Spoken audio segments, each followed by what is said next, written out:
Okay, my name is James Williams Jr. This is Kung Papa number 2, and I am going to talk to you guys about myths and legends and Native American stuff.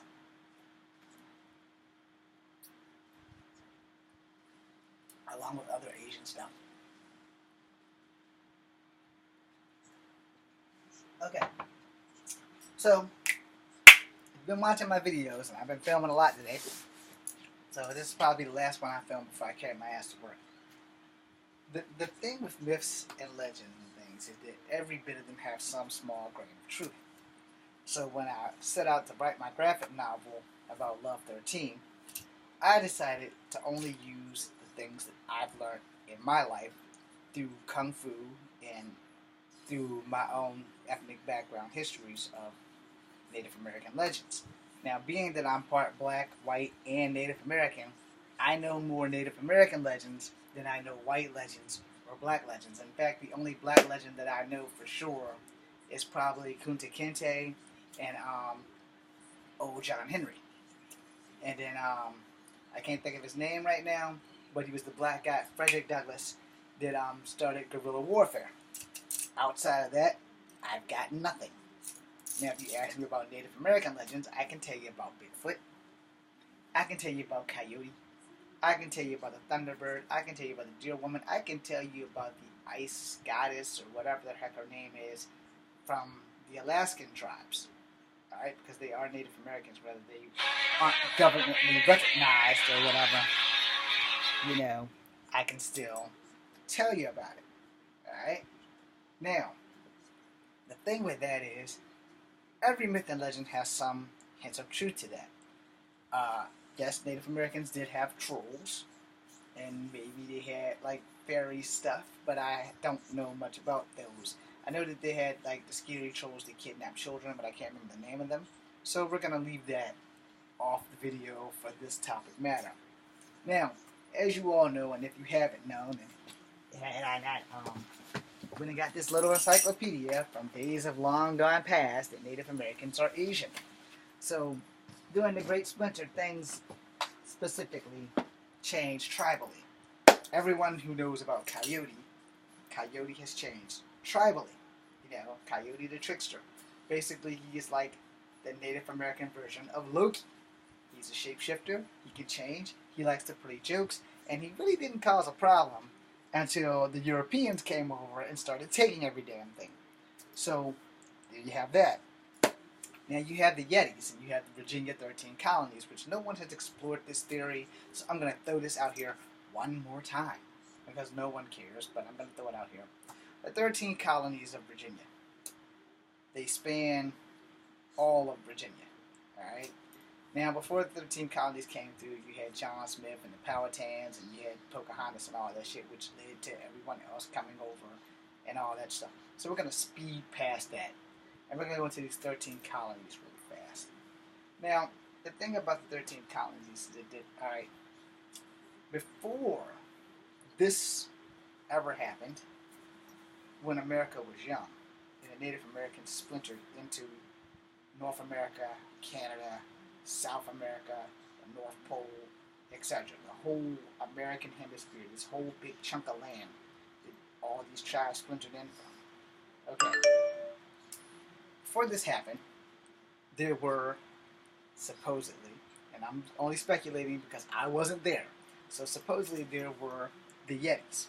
However, the legends have changed, and the Yetis initially started off as abominable snowmen that went out of Asia to escape being hunted and came into America, where they also splintered off. Their colors changed to adapt to their environment, because Yetis and abominable snowmen are the same thing. That's the abominable snowman throughout Nepal and Asia and northern and southern Russia. Native Americans were following them. At least that's a theory. I don't really want to go into that because I like to call bullshit on that.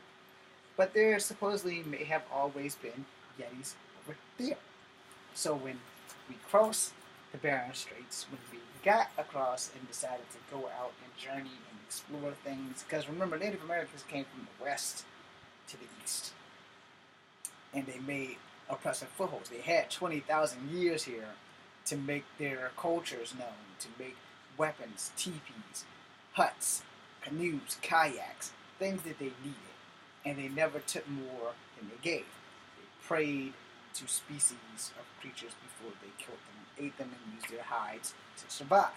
All right, a lot of teepees were made out of buffalo hide because buffalo hide can keep you very, very warm in the winter.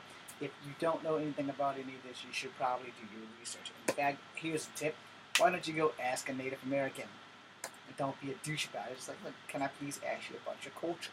And I'm sure if you talk to the right people, they'll be more than willing to give. And they're probably not going to give any mystical, magical secrets about shape-shifting and all that shit. But in the long run, let's just say that they're going to give you what you need more than what you want. Because each tribe has a different story. And damn near every tribe has a story about coyote. But not every tribe has stories about yetis. So let me break it down for you. From the Midwest, or from the West Coast to the Midwest, is generally Thunderbird territory, and coyote and deer woman. From the east all the way to the Midwest is still Thunderbird and coyote. Deer woman and stuff stayed in the plains and the Midwest and the central area. Now, I don't have a way of confirming this shit. To be honest, every myth and legend changes tribally. There may have been a deer woman legend in every fucking tribe. I cannot prove that. I also can't disprove it. But what I can do is give you a little bit of knowledge. So now we're going to go back to this 13th colony shit right now. When you look up the 13 colonies of Virginia, one colony went missing, the 13th colony, which is why this leads to the superstition of how 13 is a really bad number, and things happen in the 13th and Friday the 13th, and all of these legends and stuff have some dabble of truth in them. How much you want to believe is kind of on you. But I will give you this. For what you learn and for what you know and for what you believe, it's kind of your choice to do so.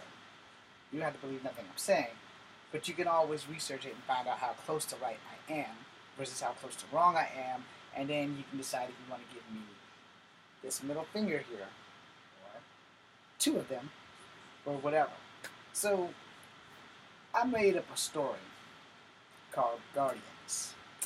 And I made this up because a lot of the things that I mentioned are actually Native American guardians. However, people have mistaken them and think that they're not. Yetis were not meant to be the bad guys unless you were not a Native American. Now, granted, before the Yetis became more of heroes, Native Americans and Yetis were supposedly at war with each other over territory, over sharing, over lots of stuff. Now, again, I can't confirm or deny this shit, so let's get that disclaimer out the way. The problem is, the enemy of my enemy is my friend. Now, you got some people who have gunpowder, thank you Marco Polo, who have come to this country with superior weapons. But superior weapons generally can win over someone with superior intellect if the person with superior intellect blinks or don't have the resources to combat somebody with superior weapons. And generally the person with the bigger gun usually wins. So the 13th colony, whatever part of Virginia they were in, because if you're in Virginia, I'm sure you have to hear about Jamestown, the 13 colonies, and all this other shit. So we're in a historical state, like monolithically historical. But we leave off the unseen darkness of most states. So like the first 7 states from Maine all the way down to Florida are more historical states than everywhere else until the Civil War hit. Now when the Civil War hit, everybody was like, well, what happened with the Native Americans during the Civil War? Okay, well, here's how that played out. It's called reservations. See, the Civil War was fought on maybe 3 or 4 fronts. It wasn't just about slavery. It was also about the indoctrination of Native Americans and not having citizenship until 1924 was a big kick in the fucking ass, though they were here for 20,000 years before the Europeans even got here. So that's a big kick in the ass. But here's the thing about being kick in your ass. Your enemy will always attempt to kick you while you're down. Your job is to block and break their fucking kneecap. Now, 13 colonies. 13 colonies magically disappeared. There was no bodies. There was no trace of anything but the buildings themselves. People would think that maybe they died from a plague. Well, here's the thing about that. America didn't have plagues until the Europeans brought it over here. Alright? You know, syphilis, gonorrhea, and all of that shit. That was old country shit, you know, and we have treatments for them. But when they got it over here and started raping and pillaging indigenous women and slaves that they brought over, you know, to colonize and franchise the place out, you know, they brought all this stuff with them. And with them, they also brought some doctors who, again, found treatments, but no cures. In fact, I don't think there's really a such thing as a cure for anything, except maybe there's a cure for AIDS and some kind of deaths. Anyway, long story short, the 13th colony magically disappeared, and no one knows how or why. So, I'm saying, Yetis. Yetis pretty much made the damn things happen. I have to end this now because people have showed up.